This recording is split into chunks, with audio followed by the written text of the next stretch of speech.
This moment is not a return to what the church was 40 years ago. This is something new, and we've got to understand the new landscape. One of the slight risks with the word revival is it sounds like God's doing it all. What we actually want to say is there's everything to play for. People are spiritually open and curious, but it's not automatically the case that that's all going to go in the right direction. It really seems to have cut through into the national conversation. The church is growing, the Gen Z are more engaged with the church, and I think it's telling us that we're not done with Christianity.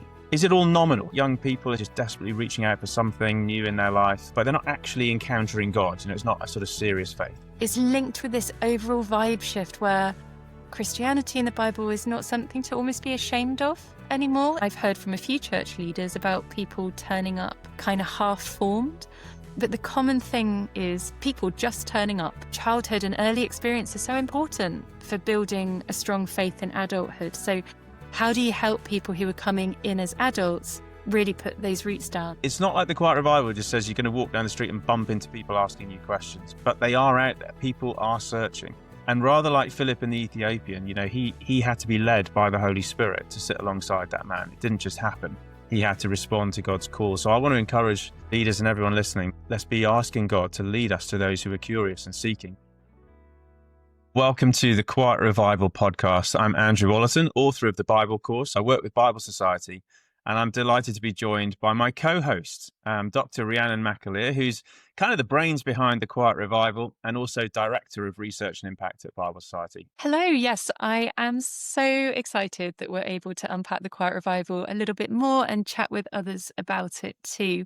We've learned so much over the last 6 months, and we're really excited to share some of that with you. In this series, we're going to look at the opportunities and challenges around the Bible and Christianity in light of our Quiet Revival report released earlier in 2025.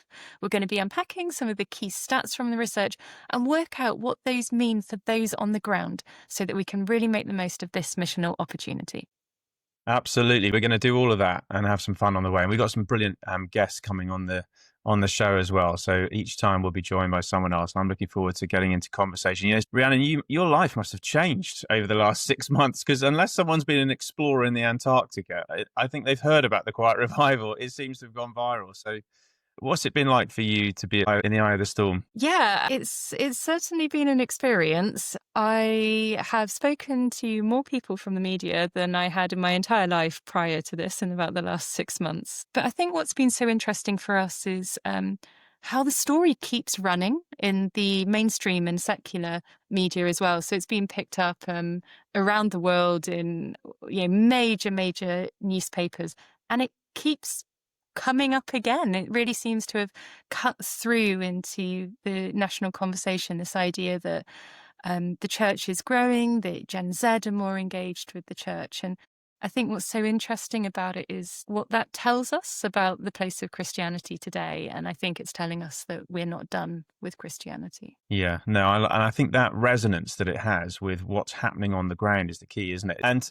at the same time, just dig in a bit before we assume everyone knows what the Quiet Revival Research Project included or involved, because I think some people might think that Bible Society did this research, almost imagine Rhiannon out on the street with a clipboard asking people questions, but it really wasn't quite like that, was it? Fortunately, tell us a little bit about, what was the research? Well, we started this project back in 2017, 2018, when we were trying to work out what does Britain or adults in England or Wales, what do they think about the Bible and Christianity today?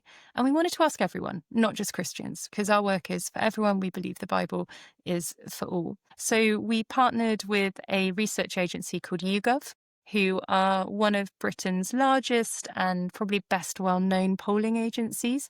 They're used by academics, the government, policymakers, people who make decisions, and they make decisions based on YouGov data. So it really is trusted and it really is credible. And we commissioned them to run the first survey on their panel. And they've got a panel of about 2 million people, I think, at the moment. And we drew a sample of 19,000 adults in England and Wales. And that's a nationally representative sample. So it looks like the general population. That is huge, isn't it? 19,000. I mean, I'm not a researcher, but from what I know, that's a big sample, not some sort of finger in the air, right?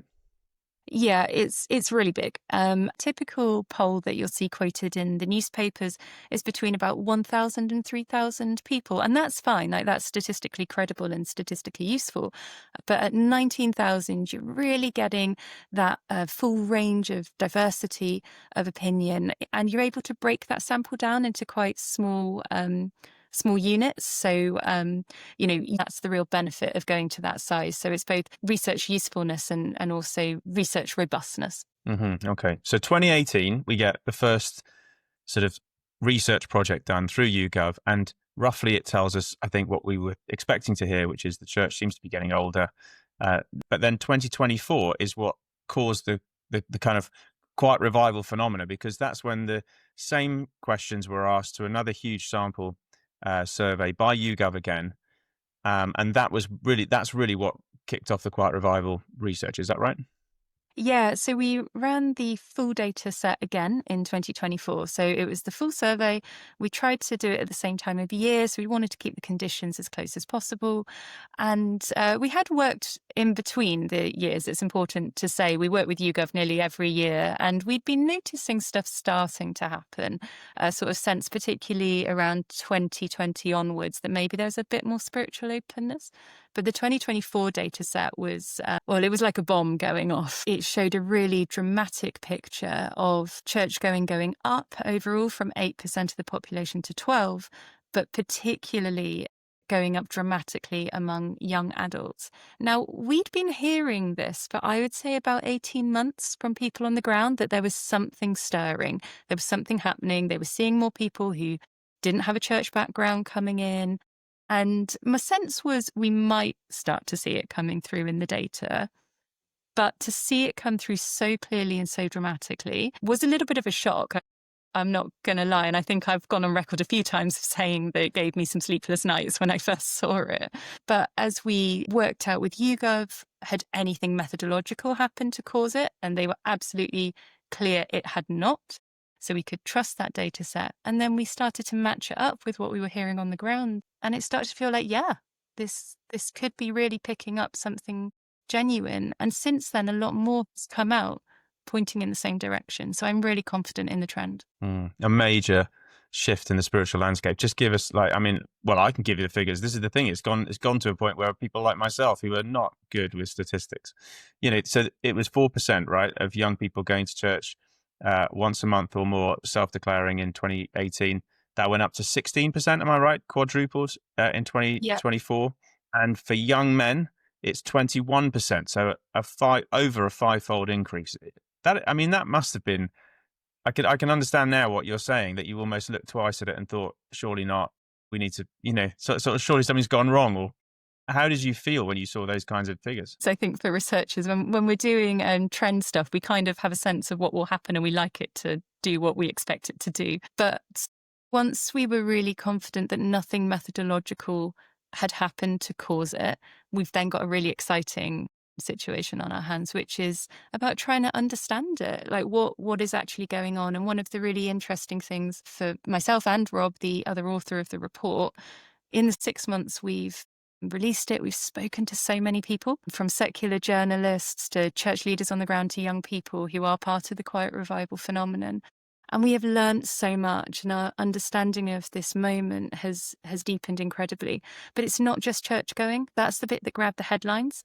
There is something else going on in our wider spiritual landscape, which is around more openness towards spirituality and including the Bible, which is great, among non-churchgoers.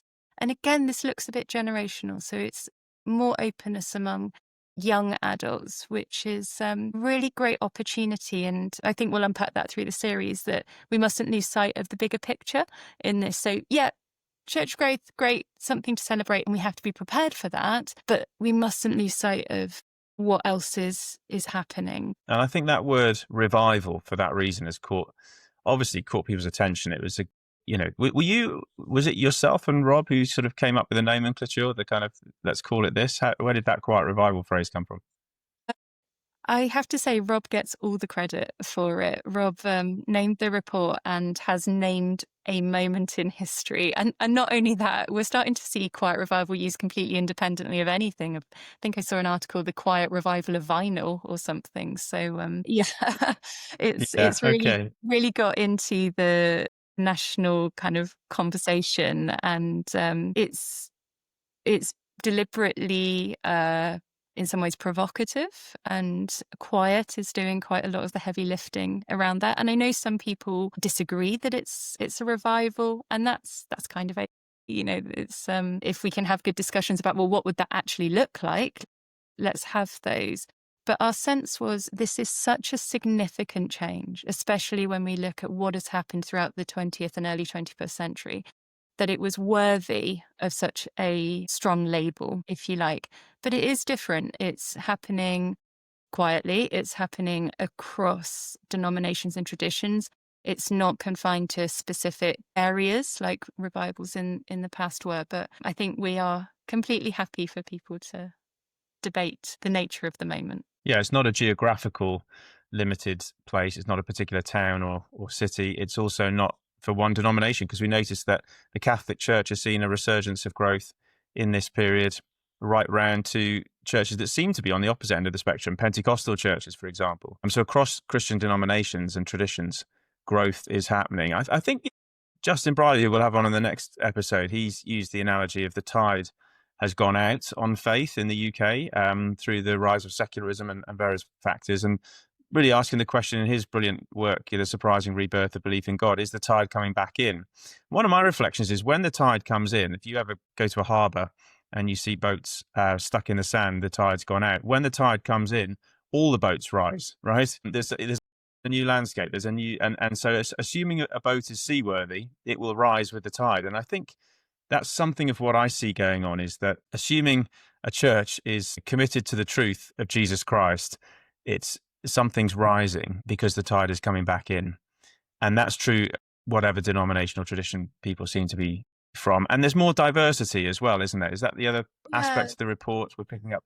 That came through very strongly in the data around a changing demographic profile of the church. And again, this is continuing trends that we've been seeing coming out for a number of years. But one of the really key stats of the report is 1 in 3 churchgoers aged under 55 is from an ethnic minority.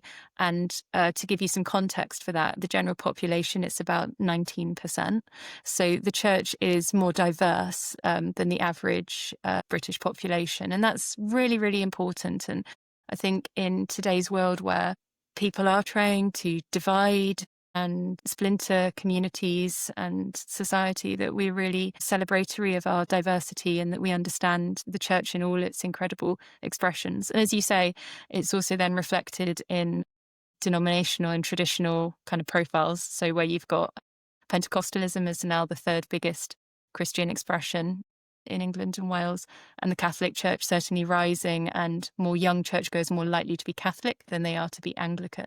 You just mentioned the ethnic diversity, which triggers for me one of the objections I've heard to the Quiet Revival. Can I just put you under the spotlight with some quick fires, just quick fire responses to common things I've heard as to why we maybe this, is it all immigration? That's the first one. The short answer is we don't believe so. The data set actually doesn't have country of origin within it.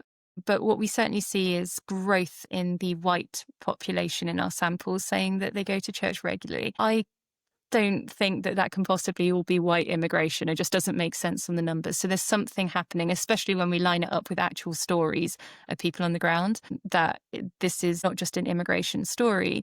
But I guess I would also caution people to think quite carefully about why they're asking that question. I understand the intent behind it, but immigration is also an important part of church growth, and it also affects us being a Christian country, even if that's coming in a good proportion from people joining the country from overseas. So again, let's hold that diversity as something to celebrate. Very good. All right, Rhiannon, you persuaded me it's not all immigration. And even in the immigration we are seeing is something that will renew the church. But is it all nominal? So that's the other thing, are just young people especially just desperately reaching out for something new in their life, reaching out for something traditional, but they're not actually encountering God. It's not a sort of serious faith. Well, everything in our data set would suggest that it is a real and vibrant and genuine faith that they're expressing to us. So young adults throughout our survey are really engaged with the Bible. They're reading it regularly. They want to know it better. They're talking about it.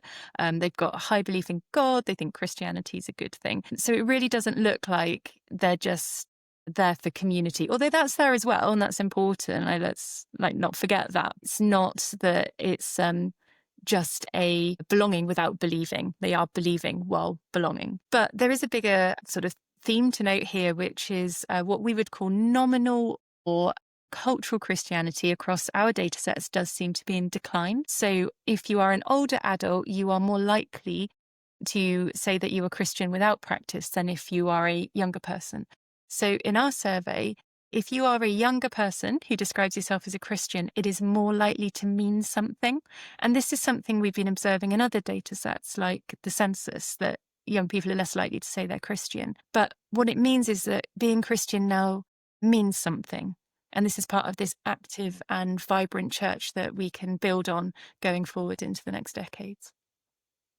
So census Christianity, if you like, ticking a box is declining, but serious Christianity, people really wanting something in their life, God, ultimately wanting hope. I mean, and I resonate with that because you're all over the statistics, and that is been so powerful. And behind those statistics, really, we're talking about stories, aren't we? Real people whose lives maybe actually are quite broken and pain. And I was thinking of stories I was hearing over the summer of one young lady talking about having a dream in which she felt God, who she didn't really believe in any active way until this moment. God told her to go to speak to someone who she didn't realize was a churchgoer about going to church with her, and she did. So the dreams thing seems to be coming through in a way that some of us have thought that's the sort of thing that happens in other parts of the world, and actually in our own backyard that's happening. And then I think another young man whose story really caught my heart, and I'm now connected with him on a journey with him. But he came to a Christian event I was speaking at, the first event he'd ever been to,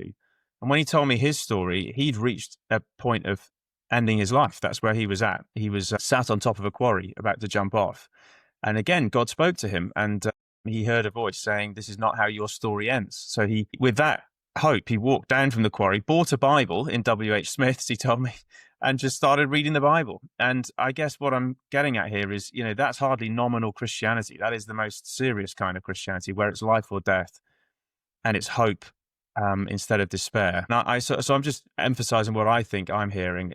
I think that's why the word revival, even if it's a subtle or quiet revival, is actually important, because God is doing something. I don't think it's just a social trend or a cultural pattern. I sense God is at work. Is that something you've picked up in what you've been hearing as well? Yeah, and of course it's both and, right? Like God can work through social situations. But one thing that I think's come out really clearly for me as I've been hearing stories is there's almost like this spontaneity of the exploration sometimes. So you've mentioned dreams. I've heard that come up a lot, which is just fascinating. And as you say, kind of unexpected and unusual, but it's sort of pointing towards an openness, or people might be dreaming that they should go to church. I met a young guy who in some ways is kind of a Quiet Revival archetype, who had been doing work experience at his local primary school, and they'd been praying in assembly, and it just stirred something in him. He's not from a Christian background even, and he thought, I'd like to look into this more, and he found a church, and now he's very deep in his faith. But the other thing that has come up quite a bit is this idea of online discipleship. So almost like the algorithm serving you up interesting content, and you are interested, so it gives you more. And then you might start listening to a podcaster who's got interesting people on. And then you find out that people who are interested in these ideas go to church. And I've heard from a few church leaders about people turning up kind of half-formed. But the common thing in both of those, like the spontaneous and the digital, if you like, is people just turning up. And I hear that over and over again. And one of the things I'm hoping we're going to unpack in this series is this moment is not a return, right, to what the church was 40 years ago. This is something new, and we've got to understand the new landscape, including how people are coming in, because that affects how then we respond. But there are other things at play as well. And, churches and church leaders need to be prepared for those. Well, and assuming this is sort of, the quiet revival, it's the first opportunity to see what that means in a digital age, isn't it? Certainly in the UK. And I think that's part of what's going on, isn't it? As you say, digital discipleship. I've heard of several people who've come to faith really through TikTok videos. One lady I spoke to in the summer, and she said that she was into crystals and all kinds of Reiki and healing, alternative healings, until she saw someone on TikTok who used to be the guru in this that she was following, who said, "I've converted to Christianity." And that triggered her to buy a Bible, find out what it's all about and go on a journey. So, and this young guy that I mentioned earlier, he's now sending me videos on TikTok or whatever saying, "What do you think of this? Is this how I should pray?" Because he's absolutely no background, doesn't know what prayer is. He sent me one of a guy walking and saying he could pray while he walks. And he said, is this legitimate? Is this prayer, to pray while you walk? To which I said, right, that's the only way I pray. I have to be on the move to concentrate. But anyway, the point is, this digital discipleship, as you say, and such an important role the church has to play in mentoring and discipling that, because all this content is unmanaged, unfiltered, and much of it unhelpful. And the church has to be there in the real relationships of life to walk alongside and steer and guide and nudge so that it becomes healthy and leads to ultimately to faith in Jesus, to biblical faith in Jesus. And I think, you and I have talked and said, haven't we, that one of the slight risks with the word revival is it sounds like God's doing it all. It's all sorted now. There's a revival in the UK. And I think that's the opposite of what we're actually wanting to say to the church, isn't it? What we're actually wanting to say is there's everything to play for. This is, people are spiritually open and curious on another level to what we've seen. But it's not automatically the case that that's all going to go in the right direction. I mean, what are your thoughts on that? I think you used the phrase, there's everything to play for.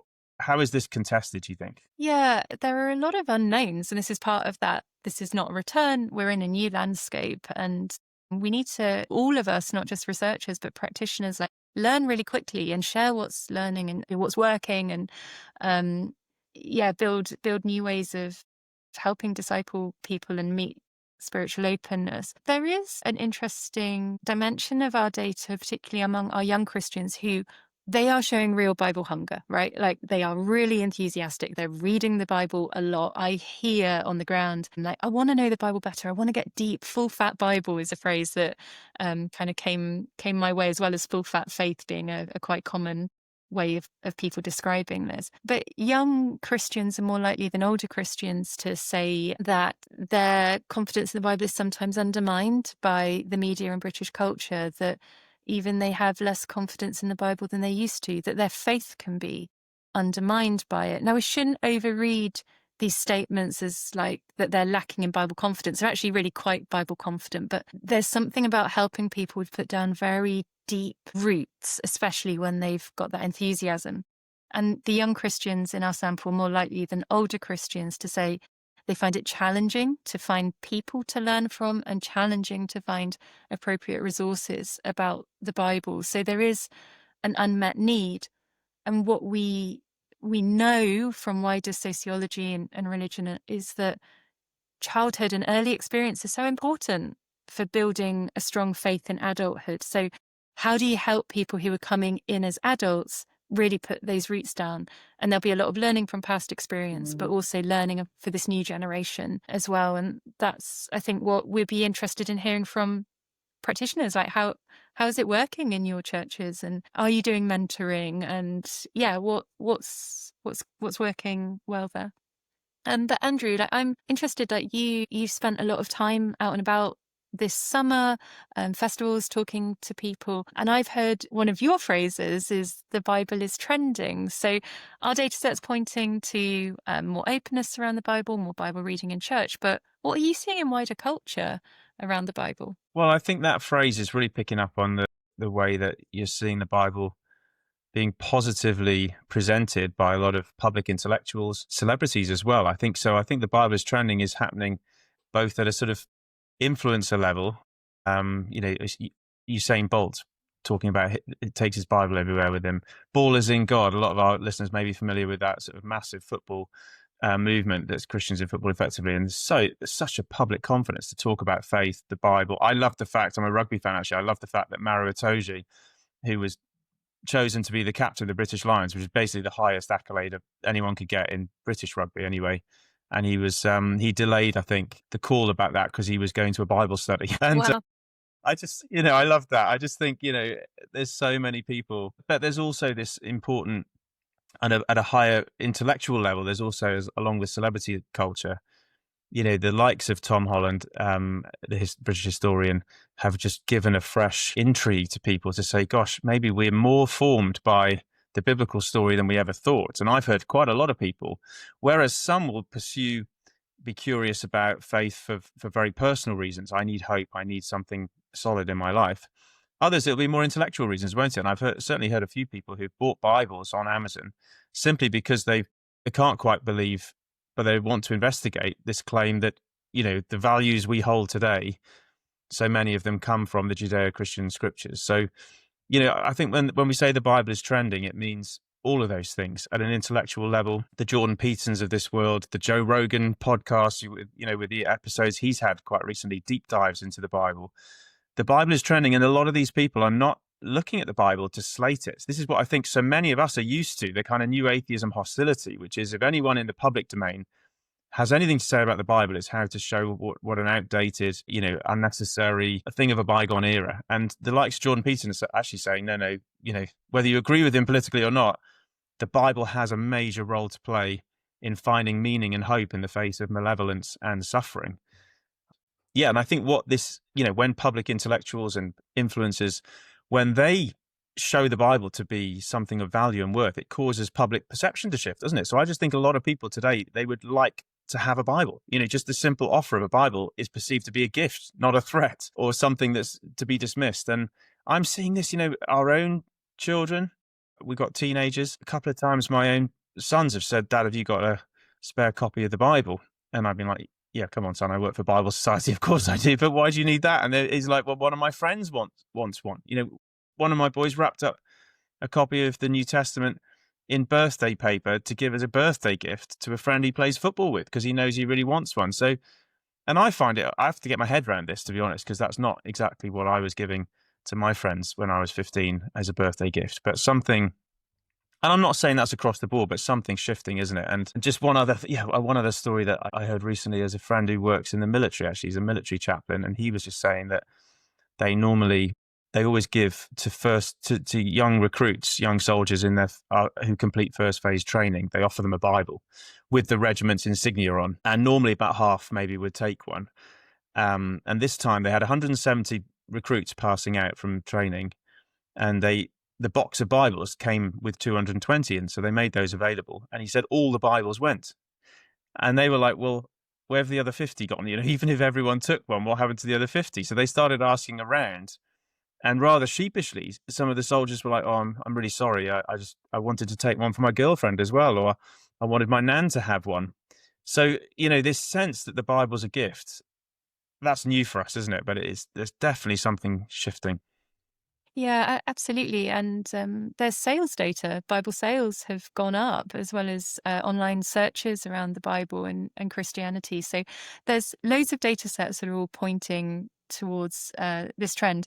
I mean, I can be known as being a bit of a cold water on people's enthusiasm. That's kind of part of the nature of my role. So I think it is important for us to say it's not everywhere all the time, right? Like we're not going to be mobbed in the streets for a copy of the Bible, and the majority of people are still not reading the Bible or that interested in it. But what we have seen is that opening among a significant minority of the population. And as you say, it's linked with this overall vibe shift where Christianity in the Bible is not something to almost be ashamed of anymore in a perhaps way it was under the height of the new atheists. And we'll be able to hopefully unpack that a little bit more when Justin joins us next week. But yeah, there really is everything to play for at the moment. But I think everything we know at Bible Society is it's not just enough to get the Bible into the hand, is it? It's about equipping people to read it well. And part of that's really good resourcing. And obviously, for you, you've been amazing in providing the Bible course. And that's a fantastic resource that we know from our evidence base genuinely does raise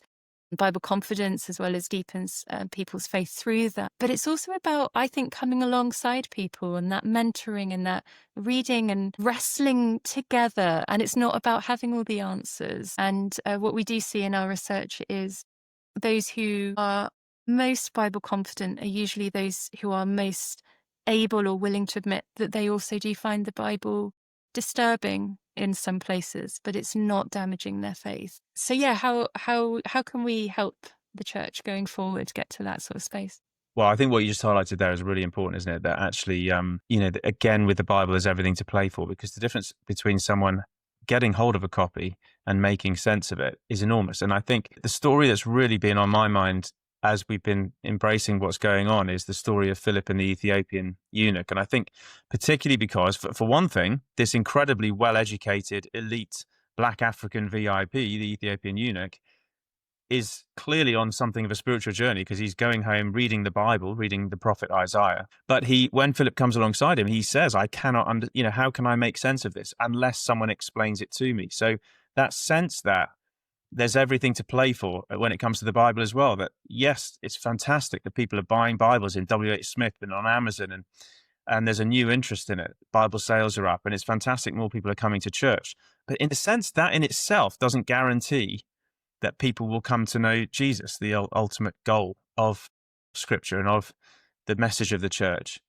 And I've heard of I was speaking to another young guy, and he said to me that because of this renewed interest and other people he knows who've become Christians, he said, I tried going to my local church, he said, and then he said, but I didn't get it, and I don't think they got me. So I think, you say, what do we need to do as a church? Well, I think, those point to some important lessons, don't they? When people come who are new, we've got to be ready to welcome them and make them feel like. I remember someone else actually saying that they'd had someone who came to the church doors and actually asked, am I allowed to come in? As in, am I part of this? The church service was just about to begin. Am I allowed in?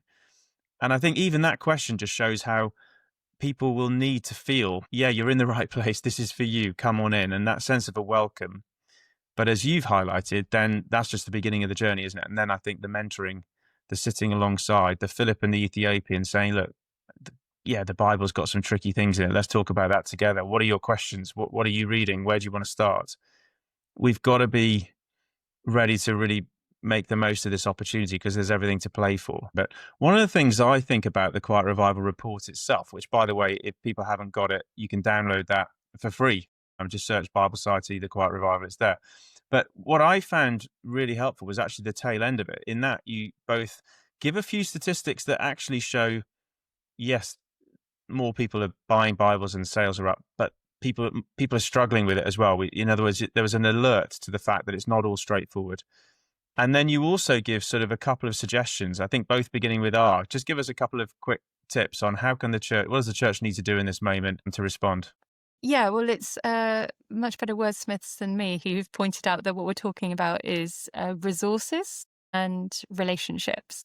So one thing that we call for in the report is really prioritizing intergenerational conversation and really helping new Christians to learn from those who've experienced faith over a lifetime, really, and its highs and lows. And that is both full faith, but also the Bible as well. And this moment in our society is one of fragmentation and isolation. And what we sort of see in our day set and in others is people really searching for community and searching for deep and meaningful relationships. And these must be found in the church, exactly as you say about welcoming.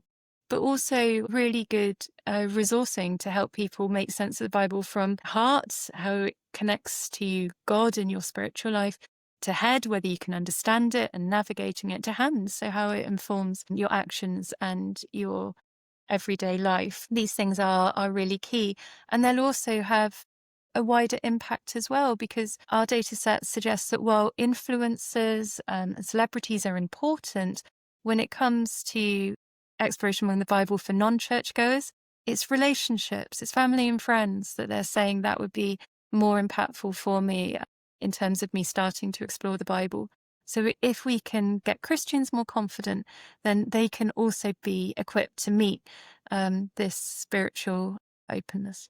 So relationships and resources, two simple steps forward for the church, I think, for all of us. And I think, what I'm feeling more and more every day, really, I'm just feeling like we've got to wake up with that phrase before us, there's everything to play for, because the quiet revival is not meaning anything's automatically guaranteed. It means there's a new curiosity, a new hunger, a new openness. I'm starting my day with a simple prayer, Lord, show me who I can bless today and lead me to someone who's curious. That's just my simple morning prayer, because I think the reason I like that is because it's not like the Quiet Revival just says you're going to walk down the street and bump into people asking you questions, but they are out there. People are searching.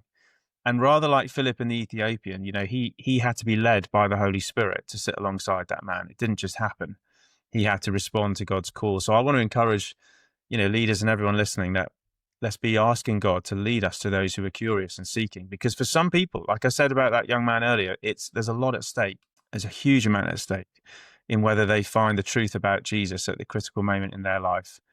So let's be really on the road. Let's be really asking God to show us who we can share faith and share scripture with. And then in the church, I guess, what I'm taking away is that we need to be welcoming. We need to have that really readiness, a readiness to welcome people who maybe surprise us. And I think you said this, Rhiannon, that so often when church leaders and others are asked, are you seeing the Quiet Revival? Often the initial response is, no, I don't think we're seeing that. And then people pause and say, although we have baptized 3 young men this year, or we have seen a couple of young teenagers show up and we don't even really know why they're coming, but they're here. And it's almost like just being ready. This is what we're talking about. It's not a tidal wave, but it is a trickle of people who are investigating and exploring. So that welcome, that full fat faith, that full fat Bible, not being shy of raising the challenging stuff, asking difficult questions, giving people a deeper dive into faith. These are the things that I think help us respond to this moment that we're in when there is everything to play for.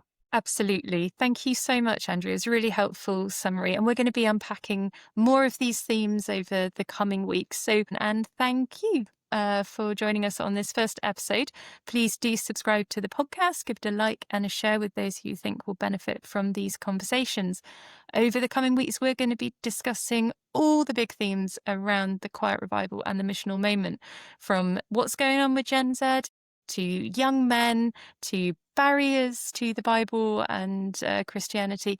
And we'll be talking all things Bible and how you can grow Bible confidence in your church and community. Next time, we're going to have the amazing Justin Briley with us. So do keep a lookout for that episode coming soon. So looking forward to talking to him. He's been so key to calling out what's happening in its early days and making sense of how we respond to it more recently. So do keep an eye out for that episode. In the meantime, if you haven't yet downloaded the proper full-fat Quiet Revival report, go to biblesociety.org.uk/Quiet Revival. And if you want to find out more about the brand new edition of the Bible course, please do check out biblesociety.org.uk/Bible course podcast. That is a great resource. We talked about relationships and resources. The Bible course brings both together for seekers and for Christians. So check that out. Thanks so much. We'll see you soon.